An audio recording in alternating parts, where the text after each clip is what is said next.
You are listening to PastThink.com audiobook. Please like and subscribe, thank you. Chapter 1. Drill instructor Wang goes stealthily to Yan'an Prefecture. Shijin defends his village. During the reign of the Emperor Zhizong of the Song dynasty, there lived at the eastern capital Bianliang, in Kaifeng Prefecture, a loose profligate, named Gao. 44, he could handle well either spear or Oregon cudgel, and was an extremely good player at football. He was the second son of a Gao family, but instead of calling him Gao II, 45 people gave him the nickname of Gao Chio, meaning Gao the Ball. Later on, however, he adopted another character, also pronounced Chio.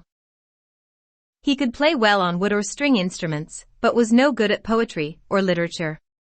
If there was a discussion of benevolence, justice, propriety, wisdom, or virtue, he was unable to take part. He wasted his time in the company of the son of a wealthy man, and every day these two spent their time in pleasure resorts. His conduct became so bad that at last the wealthy man lodged a complaint before the prefect, who had him arrested, punished with 20 blows of the bamboo, and then banished from the capital. Gao Chio went to Huaishi in Lihuai Prefecture, where he found refuge in a gambling den, which afforded shelter to all the lazy rascals from all places. 3 years after this, however, the emperor granted an amnesty so as to show his benevolence. Upon hearing of this, Gao Chio decided to return to the capital, and got an introduction to a man named Dong Jiangshi, who kept a drugstore at the Jinliang Bridge. Upon reading the letter, this man remembered the bad reputation of Gao Chio, and was afraid that if he lived at his house he might have an evil influence on his children. So after about 10 days Dong spoke to Gao Chio. Here we can offer you little help. I will however recommend you to a certain Su the Younger, a scholar, who may assist you in cutting a fine career. What do you think of that? Gao Chio was much pleased at this, and thanked Dong Jiangshi. Dong wrote a note and sent this with Gao Chio to the residence of the high official. The doorkeeper announced the arrival, and the scholar Su came out to see Gao Chio. He also remembered that Gao Chio was a profligate, and decided to get rid of him by recommending him to the emperor's son-in-law, the prince consort Wang Jinqing, as a steward. The following day Su sent Gao Chio with a servant to prince consort Wang Jinqing. This prince Wang was the husband of the younger sister of the emperor Zhizong, and son-in-law of the emperor Shenzong. He took pleasure in meeting flamboyant, stylish men, and when he received the introduction he was glad, and he made Gao Chio his personal attendant. An ancient saying is, remoteness begets neglect, nearness brings about intimacy. It happened that on his birthday Prince Wang suddenly gave orders to prepare a feast, and specially invited his maternal uncle Prince Duan, who was the 11th son of the late Emperor Shenzong, and the younger brother of the Emperor Zhizong. He controlled the affairs of the emperor's eastern palaces, where he was known as the 9th prince. He was intelligent and handsome, but his taste was not so, he preferring profligacy. However, he was a good performer on the lute, he could play chess, paint pictures, and was an excellent footballer. On the day mentioned Prince Duan took the seat of honor at the feast prepared. When the wine was brought in they drank several cups, and after the second course Prince Duan took leave for the toilet. He then retired to the library for a rest, and there he happened to see on the reading table a pair of lions made of white jade used as paperweights. They were of elegant workmanship, and he admired them very much. Prince Wang saw that Prince Duan was fond of them, so he said, "There is also a jade brush rack with a dragon design made by the same hand, but it is not here now. I will get it tomorrow, and send both of them to you." Prince Duan was much pleased and said, "I am much obliged for your generosity. I think the brush rack must be very fine." The two men then returned to the banquet and feasted until the evening. When they were very intoxicated they separated, and Prince Duan returned to the palace. The following day Prince Wang packed the 2 jade lion paperweights, and the jade brush rack in a golden box, wrote a letter, and sent Gao Chio off with them. Upon reaching Prince Duan's palace the doorkeeper reported his arrival to the courtyard attendant, who inquired his business, and then said, "My master is playing football with the eunuchs in the courtyard. You may go in by yourself." The courtyard attendant accompanied him to the gate, and there Gao Chio saw Prince Duan wearing as a cap, a soft gauze towel of the Tang dynasty style, and arrayed in a purple gown embroidered with a dragon, and a waist-belt with 2 tassels. The gown was folded up and tucked in the belt. His boots were inlaid with golden thread in the design of a phoenix. There were 3 or 5 eunuchs playing football with him. Gaucho dared not to intrude, so he took up his position behind the servants. Now good luck had come to Gaucho. The ball rebounded from the ground and Prince Duan failed to kick it. It bounced into the crowd of spectators and landed at the side of Gaucho. He saw the ball and instantly had courage. He used the mandarin duck twist, one leg behind the other, and kicked the ball back to Prince Duan. Prince Duan saw this and being pleased with the exhibition, asked who he was. Gaucho knelt down and said, "I am a confidential servant of Prince Consort Wang and by his orders, I have brought 2 jade curios to present to your highness," so saying, he offered the letter with both hands. Prince Duan hearing this, laughed and said that Prince Wang was very obliging. He opened the box and after examining the curios handed them to an attendant. He then asked Gaucho, "Can you play football?" "Who are you?" Gaucho clasping his hands and kneeling down said, "I am called Gaucho. I was punishable for kicking that football." Prince Duan said, "Good. Come into the playground and again try." Gaucho saluted with folded arms and said, "What kind of man I am to dare play with your highness?" Prince Duan replied, "This is the Society of Gathering of Clouds, also known as the World's Horizon, meaning, there is plenty of room for you. It does not matter if you play." Gaucho again saluted, saying, "I cannot do it." He begged leave to depart time and again, but as Prince Duan insisted upon his playing, Gaucho had no escape, so he kowtowed, and confessed his inability. He then untied the garters round his knees and moved towards the center of the ground. Gaucho kicked a few times, and Prince Duan applauded. Gaucho had to use all his skill to please the prince. He played the ball as though it stuck to his body like glue or paste. He never missed it. Prince Duan was highly amused and was unwilling to let Gaucho return, so he kept him there for the night. Next day Prince Duan ordered a banquet and sent a special invitation to Prince Consort Wang.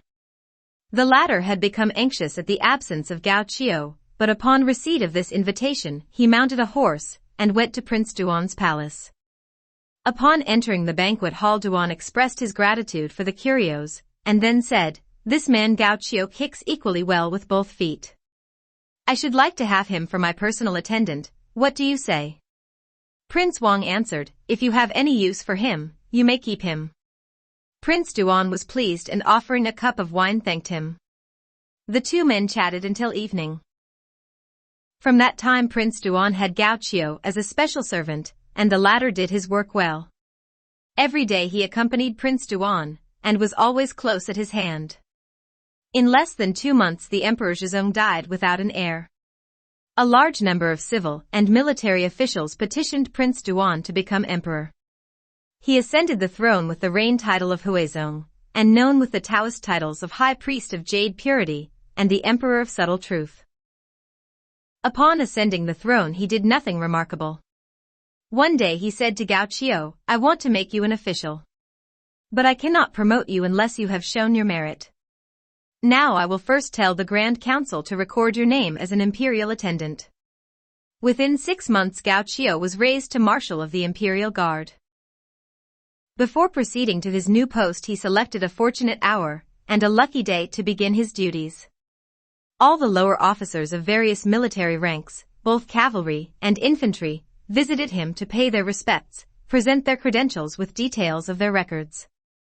Gaucho, the Marshal of the Imperial Guard, examined these reports one by one and noticed one was missing, that is of Wang Jin, the drill instructor of the Imperial Guard. About 2 weeks before Wang Jin had been sick and had not been able to attend business at his yamen. 46 Gaucho was very angry at this and shouted, "What nonsense! His credentials are here, but he himself has not come.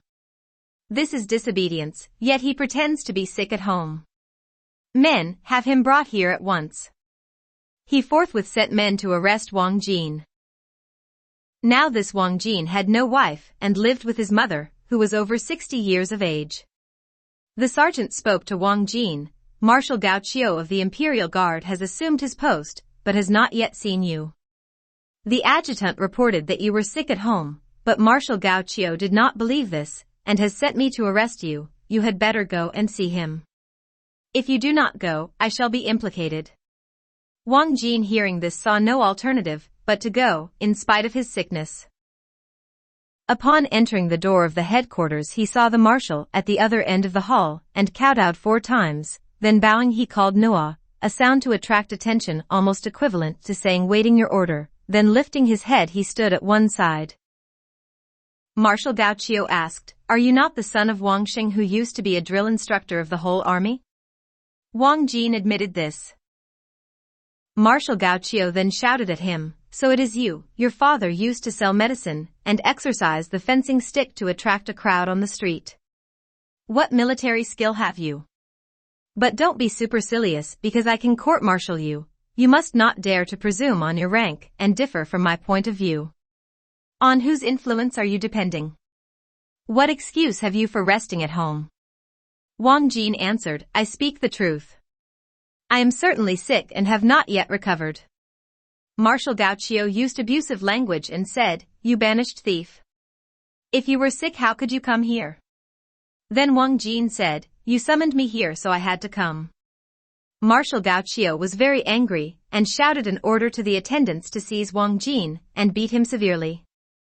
Among the junior officers there were many who were friendly with Wang Jin. They therefore joined to plead to Marshal Gao Qiu, "Today is your inauguration day. It is a lucky day. Please forgive this man, this time." Marshal Gao Qiu spoke in a loud voice, "You banished thief. These junior officers want me to forgive you. I will speak to you again tomorrow." Wang Jin confessed his guilt. Holding up his head, he recognized that he was Gao Qiu.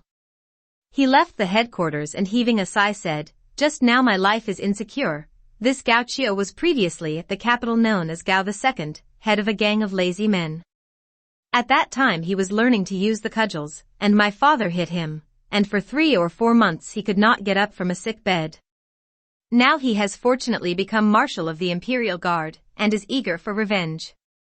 I did not know that he was my superior officer. From ancient times it has been said, "Fear not the authorities, except those that have authority over you." There is no help for me. He returned home in a very melancholy mood. He told his mother about the affair, and they held together and cried, "My son, of 36 ways of doing a thing, going is the only one that is the best. I am afraid there is no safe place for us." Wang Jin said, "What you say, mother, is true. Your son has also thought of this plan. There is at Yan'an Prefecture a general who guards the frontier and controls many military officers who used to come to the capital to see me fence. Why should we not now fly to him for refuge? At that place I could get employment and settle down to a quiet life." Mother and son discussed this matter, and after deciding, she said, "My son, I must go with you secretly, but I am afraid of the sentries who are stationed outside the door by the headquarters, and we certainly will not be able to get away if they hear of our plans." Wang Jin said, "Never mind, don't worry, mother, I will arrange matters satisfactorily with them." Before the sun set, Wang Jin called the sentry Zhang to come inside. He gave him an order, "After you have had your supper, I want you to go to a place to do something for me." The sentry inquired where he was to go. Wang Jin said, "Because of my sickness I once took a vow to offer sacrifice at the Yu Temple outside the Xuanzhou Gate. I wish to be there tomorrow morning and be the first person to burn incense. I want you to go this evening and inform the head priest of this matter. Tell him to have the doors open early tomorrow morning and wait until I come to burn the first incense. There I shall present 3 sacrificial meats to the gods Lu, Li, and Wang. You must stay at the temple till I come." Zhang, the sentry, replied, "I have already had my supper, and will now go to the temple to arrange matters." That night the mother and son packed their baggage, making 2 loads for carrying on a pole. They filled 2 bags with fodder to be tied on the horse, and waited until nearly dawn. Then Wang Jin awakened Li, the other sentry, and giving him silver told him to go to the temple, and buy the 3 meats for the sacrifices, as he himself would buy some yellow candles, and would arrive later. Li, the sentry, took the money and departed. Wang Jin saddled the horse and led it out of the stable, fastening the fodder on with ropes and making all tight. He assisted his mother to mount. The furniture, etc., was abandoned. Locking the door, he shouldered his load and followed the horse. It was the 5th watch about 4 a.m., and was still dark, so availing themselves of this, they left by the Shihua Gate, and traveled quickly toward Yan'an Prefecture, Shaanxi Province. The 2 sentries at the temple bought the meats for the sacrifices, cooked them, and then waited until about 11 a.m. without seeing Wang Jin. Sentry Li became anxious and returned to the house to look for Wang Jin. He found that the doors were locked, and he could not enter. After half a day he saw nobody come. Sentry Zhang stayed at the temple until evening, and then returned to the house. They both watched the house during the night, without seeing Wang Jin or his mother. The following day they inquired of Wang's relatives, but no one could be found. They did not wish to be implicated, and therefore reported the matter to the headquarters. Marshal Gao Qiu, upon hearing the report, was very angry, and wrote a dispatch instructing the officials in every prefecture and district to arrest Wang Jin. The 2 sentries were free from all blame. Wang Jin and his mother traveled a good distance from the capital, taking their meals on the way as chance permitted. They had been on the way over a month, when one evening Wang Jin remarked to his mother, who was riding the horse in front, "May heaven have pity on us, and we are now beyond the reach of legal punishment, as although Marshal Gao Qiu has ordered my arrest, Yan'an Prefecture is not far away." They both felt contented, but they were not aware that they had passed the only available inn. As it grew dusk, however, they saw the glimmer of a light in a forest a good distance away. Wang Jin decided to investigate as to whether they could stay there for the night. He went into the forest and saw a farmyard which was surrounded by a mud wall, with about 300 willow trees outside. He knocked at the gate, and when a servant came he saluted with folded hands. He explained the situation, and asked for a night's lodging for his mother and himself, for which they would pay. The servant went inside to report the matter, and upon his return said the farmer wished to see them. Wang Jin requested his mother to dismount and tied the horse to a tree. He put his load on the threshing floor, and then they followed the servant into the house. The farmer was over 60 years of age, and his hair was all white. He was wearing a warm cap to protect his head from the dust, a loose-fitting gown with a black sash round the waist, and dressed leather boots. Wang Jin saluted, but the farmer said, "Friend, don't stand on ceremony. You are travelers in distress. Please be seated." Wang Jin and his mother, observing the rules of propriety, sat down, and in answer to the farmer's questions Wang Jin explained, "My name is Zhang, and I lived in the capital. Business was bad, so I sold all my things, and am now on my way to Yan'an Prefecture, where I hope to stay with my relatives. Today we have traveled a good distance, but have unfortunately missed the inn. We now wish to stay for the night at your honorable house." The farmer said, "Never mind. No men of this world carry houses about with them. Have you dined?" He then ordered a servant to bring food. The servants soon arranged a table and carried in trays with 4 dishes of vegetables and dishes of beef. They placed these on the table and then poured out wine. After exchanging complimentary phrases they sat down, and after several cups of wine, rice was brought in. When they had finished the meal, the farmer conducted them to the guest chamber. Wang Jin said, "My mother has ridden the horse a long way, and I suppose that it will be well fed." "That does not matter," said the farmer. "Here we have many animals, horses and mules, and I have already instructed the servants to look after your horse and feed it well." Wang Jin thanked him, and then brought his bundles into the chamber. The servants lit a lamp and brought in a tub of hot water for the guests to wash their feet. When the farmer and servants had withdrawn, Wang Jin and his mother retired to rest. They slept till well after daybreak the next day. The farmer came to the door of their room to make inquiries, and heard Wang Jin's mother groaning, so he asked what was the matter. Wang Jin told him, "I certainly will not deceive you. My mother was very tired last night, and she became sick." "This being the case, you must not worry," said the farmer. "Tell your mother that she can rest here for a few days. I have a prescription for her sickness, and will send a servant into the town for the medicine. Tell her that she will soon be well again." Wang Jin expressed his thanks. His mother took the medicine, and in about 5 days she was quite well again. On that day Wang Jin wished to leave and went to the stables to look at the horse. In the yard he saw a young man with naked body, tattooed all over with 9 dragons, and with sleeves turned up. His face was as white as a silver plate. He was about 18 years old, and was exercising with a cudgel.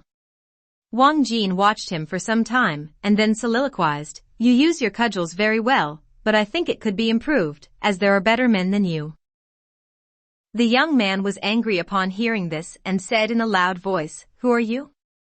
How dare you sneer at my display? I have been trained by about 8 well-known teachers, and I do not think you are their equal. Would you care to fence with me?" While he was speaking, the farmer came on the scene and said, "Young man, you are ill-mannered." He replied, "He should not have laughed at my display." "Can our guest use the cudgel?" asked the farmer. "I know a little about it." "May I ask who is this young man?"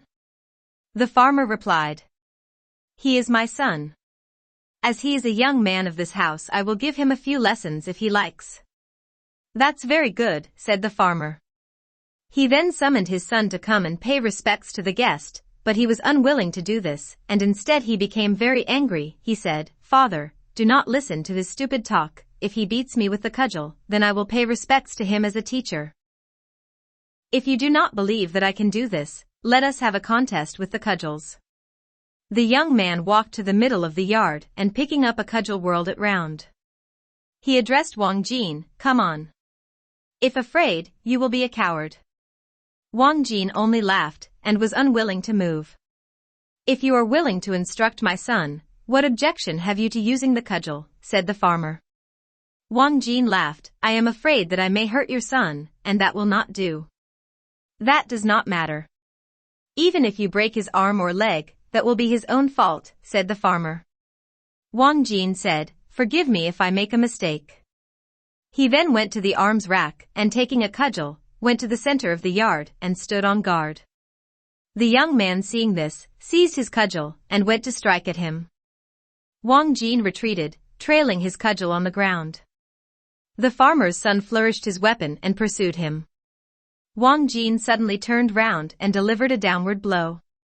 Seeing the blow descending, the farmer's son met it with an upward thrust.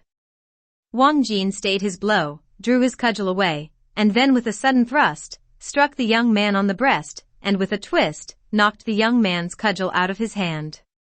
He fell down on his back, and Wang Jin immediately advanced to lift him, saying, "Do not blame me.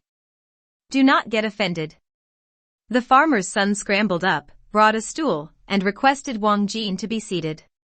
He saluted Wang Jin, saying, "I have wasted my time with other teachers, but they proved to be unworthy half a cash. 47 now I have to ask you to be my teacher." "My mother and I have given much trouble to your house for many days," said Wang Jin. "I have no favors to give you, but I can compensate by teaching you." The farmer was much pleased and told the servants to kill a sheep, prepare a feast with wine and fruit.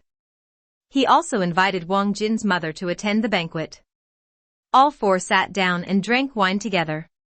The farmer stood up with a cup of wine and addressing Wang Jin, said, "Teacher, you are so skillful, you must be an instructor. My son, you have eyes, but have failed to see this eminent person." Wang Jin laughed, "I will not deceive you. I am not Zhang, I am Wang Jin, drill inspector of the Imperial Guard at Kaifeng.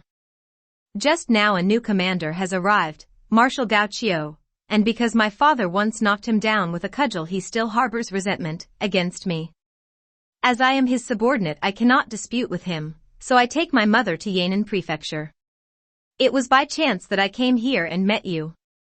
You have treated me well, heard my mother, entertained us, so I felt uneasy of your generosity. If your son is willing to learn I can teach him. At present, his fencing is only showy and spectacular, but in a real contest it would be of no use. I will instruct him properly from the beginning." The farmer insisted upon his son paying respects to his new teacher, and said, "You are a first-class instructor. My ancestors lived in this district of Huayin County, close to Mount Shaohua. This is the Shi family village, and contains about 400 families of the surname Shi. My son takes interest in playing with lances and cudgels instead of doing farm work. When his mother remonstrated with him, he paid no heed and she became angry and died. I am unable to control him, and do not know how much money he has spent. He engaged a man to teach him and also employed a workman to tattoo 9 dragons on his body, so that the people about here call him Shurjin with 9 dragons. Drill instructor, you have come here today, and completed his training very well. I will amply reward you. Wang Jin began his lessons from that day, and Shurjin asked to be taught the 18 subjects of athletics in detail. In a little over half a year he had mastered these: 1. Use of the lance, 2. The long-handled mallet, 3. The bow, 4. The crossbow, 5. The jingle, 6. The iron whip, 7. The iron truncheon, 8. The two-edged sword, 9. The chain, 10. The hooks, 11. The axe, 12. The battle axe, 13. The three-pronged spear, 14. The halberd, 15. The shield, 16. The cudgel, 17. The spear, 18. The rake. He learned these one by one and became proficient. Wang Jin thought that he could not stay there any longer, although the conditions were suitable. One day he told them that he wished to leave. Shurjin replied, Master, you must not think of leaving. I will keep both you and your mother here till your dying days. Will that not be better? Worthy sir, I have received many favors from you, but I am afraid that Marshal Gao Chio's men may arrive, and you will be implicated. I must go to Yan'an Prefecture, where men are needed. There I can rest and settle.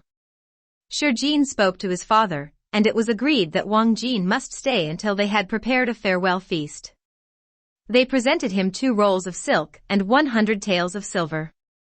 48 When he left, Shurjin told one of his men to carry Wang Jin's baggage and accompany him for 10 li, 49, where they parted with tears. Drill instructor Wang again shouldered up his load, and mother and son traveled along the road to the western pass. We will now leave Wang Jin and return with Shurjin to his home. There he continued his drill. In the middle of the night he would practice for 2 hours, and during the day, ride his horse outside the village. In less than 6 months Shurjin's father died.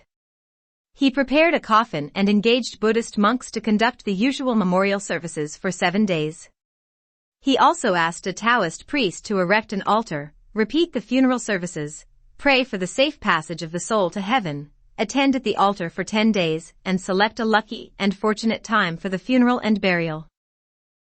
About 400 members of the Shi clan came to the funeral in white mourning clothes, and they buried the dead in the ancestral graveyard in the hills to the west of the village. After this there was no one at home to manage the property, as Shurjin only wanted to practice fencing. 3 or 4 months after the death of the farmer, on a hot day in the 6th month, Shurjin was idling away his time. He placed a bedstead outside on the threshing floor, in the shadow of a willow tree, and took rest. A breeze came from the fir trees just opposite. He was enjoying the cool breeze, when all at once he saw a man stealthily spying. He shouted, "What are you doing, and who is there looking round this place?" As he said he rose and went to behind a tree to get a better view. He recognized that that man was Li Ji, the rabbit hunter. Shurjin called, "Li Ji, what are you looking for in my village? Have you come as a spy?" Li Ji stepped forward and said, "Yes, sir, I want to find a man named Xiao Yilong to drink wine with him, but seeing you taking a siesta I dared not intrude." "Did you not previously come here selling game, and did I not pay you liberally? So why have you not been here lately with your game? You might think that I had no money." Li Ji replied, "That's not the case. Just now there is no game and therefore I did not come." "Stupid talk," said Shurjin. "Shaohua is a mountain of vast expanse, and I do not believe that neither deer nor hare can be found there." Li Ji answered, "You do not know that there is a band of robbers on the mountain, where they have erected a stronghold. They have collected about 700 armed men and over 100 horses. The chief is a man named Zhu Wu, nicknamed Intuit Strategist, and the second in command is Chinda, nicknamed Leaping Tiger. the third in command is Yang Chun, nicknamed White Speckled Snake. These three leaders take to robbing houses. They have been officially denounced in Huayin County, and a reward of 3,000 strings of cash has been offered for their capture. But who dare go to arrest them? Even we hunters dare not go to the mountain to shoot game, so how could I come here to sell it? I have heard of those robbers, said Shurjin, but did not know that they have made so much trouble. This being the case, the people certainly dislike them. Li Ji, if you have any game in the future, bring it here. Shurjin thought this matter over. These men will certainly come here to plunder. He then told the farm laborers to select 2 fat buffaloes and kill them, and bring the best brew of the village. He sent invitations to all the Shur clan, and upon arrival they seated themselves in order of seniority. Wine was served and Shurjin then spoke to the audience, saying, I have heard there are 3 robbers on Mount Shaohua, who have altogether about 700 followers, and they rob the people with violence. Sooner or later they will come and pillage our village. I now invite you here to discuss this matter, so that we may be prepared when they come. I will have a rattle sounded at my house when they arrive, and upon hearing this you must bring your arms to defend the village. If your families are attacked, we will defend you. All of them are agreed to what Shurjin said. They then returned home and prepared their weapons. Shurjin repaired the defenses of the village. At Mount Shaohua, the 3 bandit chiefs were now holding a conference. The leader, Zhu Wu, the intuitive strategist, was a Dingyuan County man, and could fight with a sword in each hand. He was clever in arranging plans for an attack. The second chief, Chinda, was a Yicheng County man, and was skillful in the use of a steel lance, while the third, Yang Chun, was a Xianyang County man, and used a long sword. When they were discussing, Zhu Wu said, I have heard that there is a reward offered for anyone who can capture us, and I am really afraid that when the soldiers come we shall have a severe struggle with them, but we are short of food, so we must take some for use here. We must collect a large stock of food on the mountain ready for the time when the soldiers attack us. Chinda the Leaping Tiger agreed. Let us go to Huayin County and ask the people there to lend us some grain, and we can see what they say. Yang Chun the White Speckled Snake remarked, there is no need to go there. It would be better to go to Pucheng County. The chances are 10,000 to 1, we shall not fail there. Chinda said, there are very few people in Pucheng and very little money or grain there. It will be better to attack Huayin County. The folk there are wealthy and have abundance of grain. Yang Chun replied, Elder brother, you do not know that if we attack Huayin County we must pass the village of the Shur clan where that dangerous fellow Shurjin with 9 dragons lives, and we must not provoke him. He will not let us pass. Chinda said, Younger brother, what a coward you are even afraid to pass a village, so what can you do when you are opposed by soldiers? Elder brother, you should not despise Shurjin. He is hard to deal with. I have already heard that he is very brave, and is extremely capable, said Zhu Wu. Younger brother, do not go.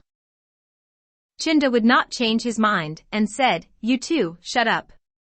Do not increase the other man's determination, and reduce our own courage. He is only 1 man, and has not 3 heads or 6 arms. He then called to his armed followers, get my horse ready. I will attack the Shur clan village, and afterwards seize Huayin County. Zhu Wu remonstrated with him, but Chinda did not listen. He put on his armor and mounted his horse. He then mustered about 150 armed brigands down the mountain, and went with gongs and drums sounding. The brigands' approach was duly reported to Shurjin, who instantly had the rattles sounded and quickly all the men assembled in arms. Shurjin wore a towel round his head, and was equipped with red mail over an embroidered black wadded coat. On his feet were embroidered green boots, and round his waist a leather belt. In front and behind were round metal plates. He carried a bow with quiver full of arrows. In his hand he held a double-edged sword with 3 sharp spikes at the end and 4 holes with 8 rings attached. He was mounted on a roan horse. Before him were 40 of his retainers, while behind were 90 of the farm laborers. With a combined shout they all moved toward the north of the village. The brigands halted. Shurjin saw that Chinda was in front of his men, wearing a red cap with a concave top, and with iron armor covered with gilt, wadded red clothing, thick army boots, and a plated waist belt. He rode a white horse and carried a three-pronged halberd which was about 10 feet long. As the two leaders met, the men raised a loud shout. Chinda paid his respect to Shurjin by rising in his stirrups. Shurjin spoke in a loud voice, "You kill people, set places on fire, rob with violence, your crimes fill the heavens, and you are all deserving of death. You ought to have ears, how dare you come to pouch the tiger's litter?" Chinda replied from his horse, "We are short of grain at our mountain fortress, and are going to borrow some grain at Huayin County. We have taken a short cut by passing your honorable village, but we will not disturb even a blade of grass here. Let us pass and on our return we will thank you." "Nonsense," replied Shurjin, "I am the head of this village and I must arrest you. If I don't do so, I shall be implicated and the magistrate will blame me. Within the four seas all men are brothers, so let us use your road," said Chinda. "What meaningless talk," said Shurjin. "Even if I am willing, but there is one who is not, so you must have his consent before you pass." "You are a hero." "Tell me whom I must ask," replied Chinda. "You can ask the sword in my hand, and if it is willing then you can pass," said Shurjin.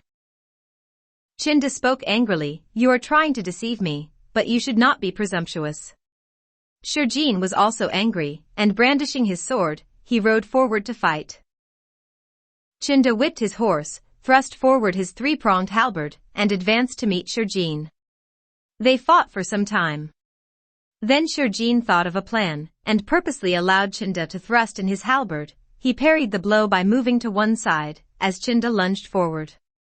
With a dexterous turn of the arm he caught Chinda, and pulled him out of his saddle. Then he took hold of his plated waist belt, and threw him to the ground.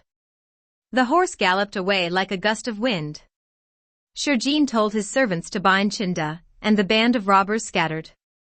Shurjin returned to his house and bound Chinda to a pillar in the hall to wait until he captured the other robber chiefs, so as to send them together to the magistrate's yamen to be dealt with. He gave wine to all the villagers and then dismissed them. Everyone applauded him and said, "You, sir, are a hero." We will not say anything more about the feast at the Shuklan village, but let us consider the anxiety of Zhuwu and Yang Chun in their mountain stronghold. They had sent many soldiers to make inquiries, and on the way they met the men returning with the riderless horse. The defeated men said, "Bad luck. Our elder brother's life is in danger." Upon reaching the stronghold they gave details of the fight, saying, "Shurjin was a great hero." "Shall we risk our lives in rescuing him?" asked Yang Chun. "We cannot do that," replied Zhu Wu. "The disaster is of his own making. How can we defeat Shurjin? I have a desperate plan, but if we fail to rescue Chinda, that will be the end of all of us." Zhu Wu whispered his plan. Yang Chun said, "Good. Let us go without delay." Now in the village Shurjin's anger had not abated when a laborer rushed in and reported that the other robber chiefs had come. Shurjin said, "I will send them both to the magistrate. Bring me my horse." The rattle was sounded and the same crowd of armed men assembled. He was just on the point of leaving when he saw the two robber chiefs walking to the gate. They both knelt down and cried. Shurjin dismounted and shouted, "What have you to say?" Zhu Wu crying, answered, "We shall be arrested and tried, and cannot live as bandits on the mountains. Once we took a vow that we would die on the same day. Although we have not the heroism of Guan Gong, Zhang Fei, and Liu Bei, yet we have the same objects in mind. 50 today our brother Chinda did not listen to our advice, but he unintentionally offended your dignity. You, hero, have already arrested him at your noble village. As we have no alternative we come only to beseech you to put us to death together. We hope that you, hero, will send us 3 men to the magistrate, and ask for a reward. We swear that we shall not feel sorrow at that, we are entirely in your hands and wish to die." Shurjin heard this, and thought that they were brave. If he sent them to the magistrate and requested a reward, then all heroes would be ashamed of him for not being a brave man. The ancient said, "The tiger does not eat the flesh of a tiger." So he said to these men, "Come inside." They were not afraid and followed Shurjin into the hall, where they knelt and asked him to bind them. Shurjin told them several times to rise, but they declined to do so. He thought, intelligent people like intelligence in others, and so good folk recognize the good in others. He said, "As your bravery is so great, I cannot send you to the magistrate. How will it be if I release Chinda?" "We do not wish to implicate you," said Zhu Wu. "It will be better for you to ask for the reward." "How can I do that?" said Shurjin. "Are you willing to eat my food and drink wine? We are not even afraid of death, so how can we be afraid of meat and drink?" Shurjin was much pleased at this, and released Chinda. He invited all three to dine with him, and they expressed their thanks for his great benevolence. After drinking several cups of wine they departed. As a token of thankfulness the three brigand chiefs got together 30 taels of gold and ingots, which was sent in a dark moonless night by 2 of their men, to Shurjin. When the bandits arrived at the farm, Shurjin came to the gate to inquire what they wanted, and they presented the gold, and asked him to accept the same. At first Shurjin refused to accept the gift, but he saw that the intention was good, so he accepted the gold, and then ordered a servant to give the men refreshments. When they departed he gave them some small pieces of silver for themselves. A fortnight afterwards the bandit leaders took a big jewel, which they had looted some time before, and sent it to Shurjin, who accepted it. He saw that they were grateful for his mercy, so he had 3 gowns made with red embroidered silk, and sent these with some wine and 3 fat roasted sheep to the brigands, and his steward Wang IV was put in charge of this matter. Shurjin and the brigands became very friendly, and were frequently giving each other presents. On the 15th day of the 8th month, Shurjin sent Wang IV with an invitation for a banquet, and the bandit chiefs wrote a reply, accepting the invitation. 51 After a few cups of wine Wang IV left, but on his way down the mountain he met some brigands who took him to an inn where he drank more wine. When he left, he was slightly drunk, and staggered along. After going about 3 li he came to a forest which he entered, and lay down in the long grass to sleep. The hunter, Li Ji, came to that spot to look for hares, and recognizing Wang IV he attempted to raise him up, but he could not do so. In doing this some silver fell out from Wang IV's girdle, which made Li Ji meditate, "This man is drunk, but where did the money come from? Why should I not take some?" It was now the opportunity for the baneful forces to come together, so unexpected events ensued naturally. He unloosened Wang IV's girdle, and upon shaking it, the sealed reply from the bandits fell out. He opened that, and recognized the names of the brigand chiefs. "Here is my luck. A fortune teller told me that I should have great fortune, and here it is. A reward is offered for their arrest, and perhaps I can get something for this letter also." So he took the silver, and the letter, and went to report the matter to the officials at Huayin County. When Wang IV awoke that evening, the moon was shining through the trees. He found his girdle in the grass, but the silver and the letter were missing. He felt greatly annoyed and thought the matter over. He thought if he said that he had lost the letter Shurjin would probably dismiss him, so at last he decided to say that the invitation had been accepted, but there was no written reply. He told this to Shurjin, who asked why he had been so long in returning, and he explained that the bandits had pressed him to stay, drinking wine for half the night. On the day appointed Shurjin had a banquet prepared, and the 3 bandit leaders duly arrived with about 5 armed men. They took their seats.